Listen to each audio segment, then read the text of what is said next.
गांव के चाउमीन। गांव में चाउमीन का चलन अभी अच्छे से नहीं आया था, लेकिन सुरेश शहर से चाउमीन बनाना सीख कर गाँव में ठेला लगाता है। अरे ये केचुआ है क्या भैया? कैसे खाया जाता है?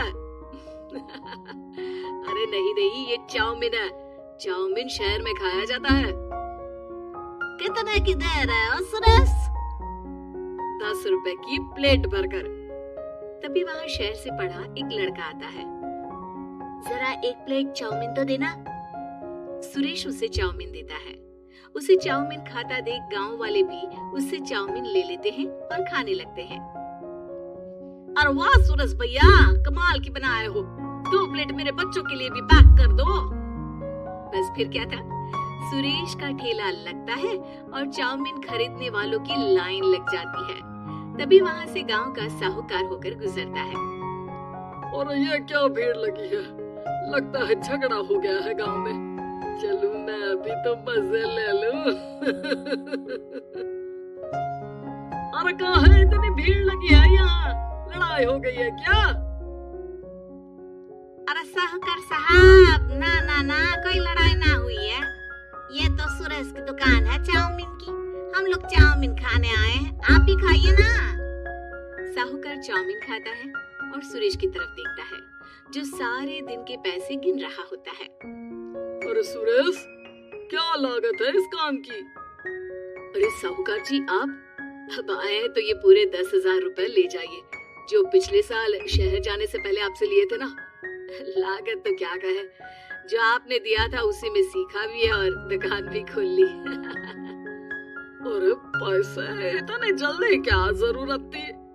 कैसे जरूरत नहीं थी साहूकार जी, इतना मोटा ब्याज कहाँ से भरते। साहूकार को अब सुरेश की दुकान को हड़पने की लालच आ जाती है। नाना करते ये सारे दिन में 500 रुपए कमा ही लेता है। अरे गांव में ये ऐसे ही कमाता रहा तो कहीं ब्याज का काम ना शुरू कर दे। अरे भैया, कोई ना कोई जुगाड़ तो करना पड़ेगा। अब साहूकार घर आ जाता है और अपनी बीवी को सारी बात बताता है। हाँ जी, ये तो मैंने भी सुना है कि सुरेश के हाथ की चाउमीन नहीं खाई तो कुछ नहीं खाया। अरे हाँ, सही ही कहते हैं। मैं भी खा कर ही आ रहा हूँ। अरे भाग्यवान है, कितना अच्छा हो ना, अगर वो पैसा हम लोगों को मिल जाए। क्यों है? हाँ, वो तो है, लेकिन कैसे? हम लोगों को तो चाउमीन बनाना आता ही नहीं है। साहूकार और उसकी बीवी अब रोज चुपके से सुरेश के घर जाते हैं और खिड़की से उसे चाउमीन बनाते देखते। अब क्या था, दोनों को चाउमीन बनाना आ जाता है। फिर एक रोज, और सुरेंद्र, तुझे साहूकारनी ने बुलाया था। बोल रही थी कि बेटे के जन्मदिन में 10 किलो चाउमीन का ऑर्डर देना है, बना दोगे ना? अरे हाँ साहूकार जी, मैं जरूर बना दूंगा। कब देना है घर में 10 किलो चाउमीन?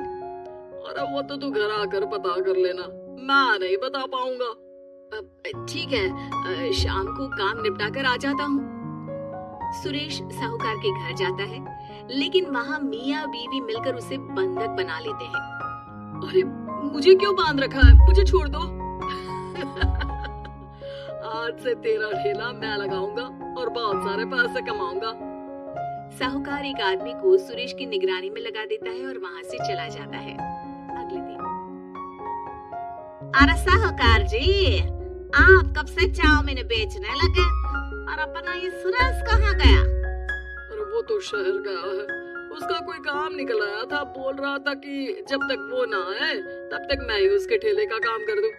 पैसे भी तो बहुत उधार ले रखे थे उसने। लगता है कर्जा भरने के डर से भाग गया है।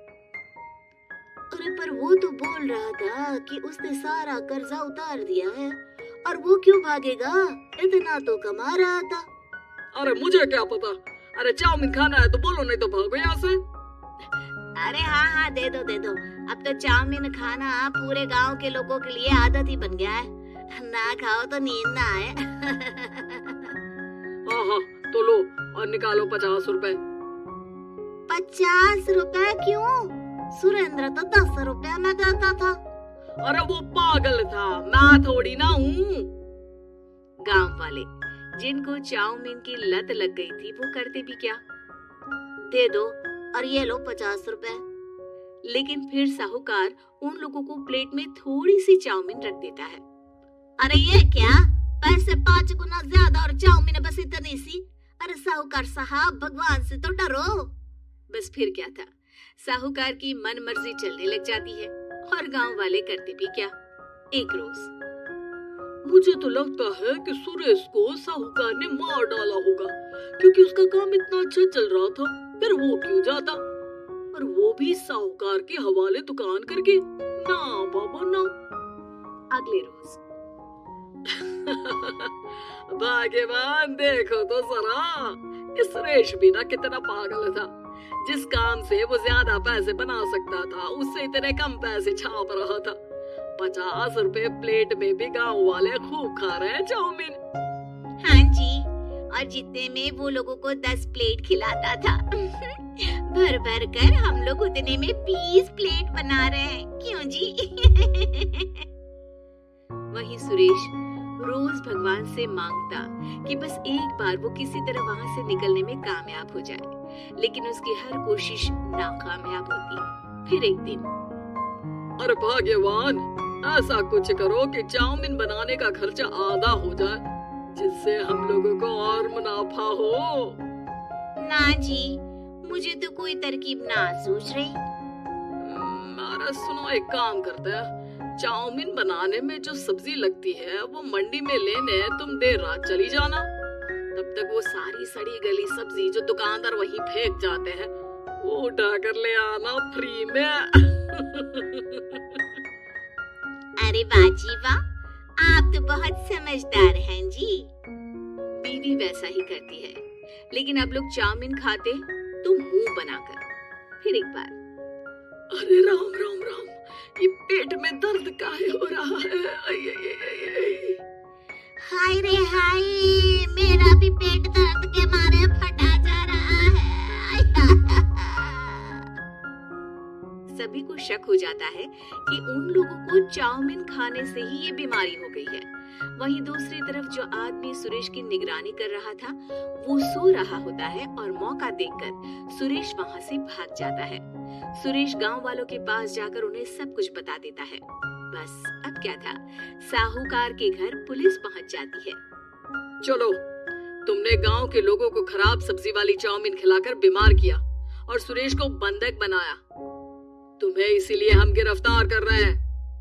साहूकार को पुलिस ले जाती है और फिर अगले दिन से सुरेश का ठेला गांव के बाजार में लग जाता है, जहां अब पहले से ज्यादा भीड़ होती है।